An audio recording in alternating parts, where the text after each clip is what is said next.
लगी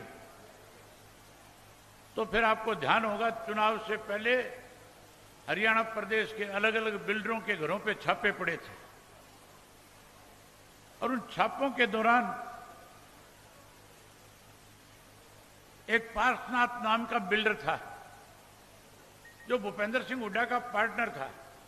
उसके घर से दस्तावेज बरामद किए और हुड्डा के खिलाफ मुकदमा दर्ज कर दिया ईडी ने।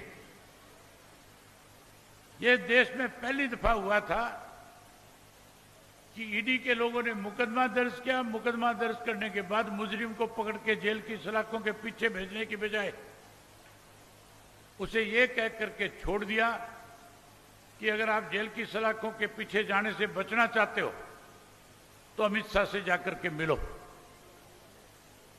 हुड्डा साहब रातों रात अमित शाह से जाकर के मिले, पैरों में गिर करके कहने लगे, बताओ मैं आपकी क्या मदद कर सकता हूं। अमित शाह ने कहा कि जाओ अपने आका को समझाओ और जो 30 तुम्हारे सिटिंग एमएलए हैं इन 30 की 30 टिकट अनाउंस करा करके आओ।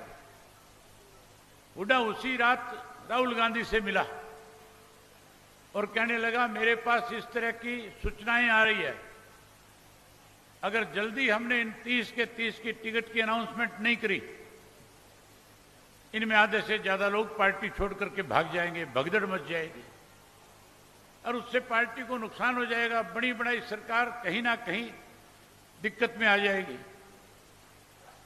राहुल गांधी ने विश्वास कर लिया। अगले दिन 30 की 30 सीटें अनाउंस होगी।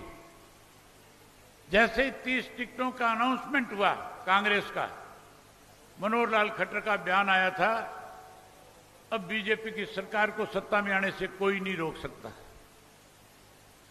किस तरीके से बीजेपी की मदद की गई, कैसा षड्यंत्र रचा गया और उसके बाद जब फिर लगा कि अब भी बीजेपी नहीं आएगी तो हुड्डा के ऊपर दबाव बनाया गया कि जिन लोगों को टिकट राहुल गांधी ने या शैलजा ने दिलवाई है उनके खिलाफ बगावती उम्मीदवार खड़े कर दो, उनकी मदद करो और अपने कांग्रेस के उम्मीदवारों को हराने में उनकी जिम्मेवारी लगाओ।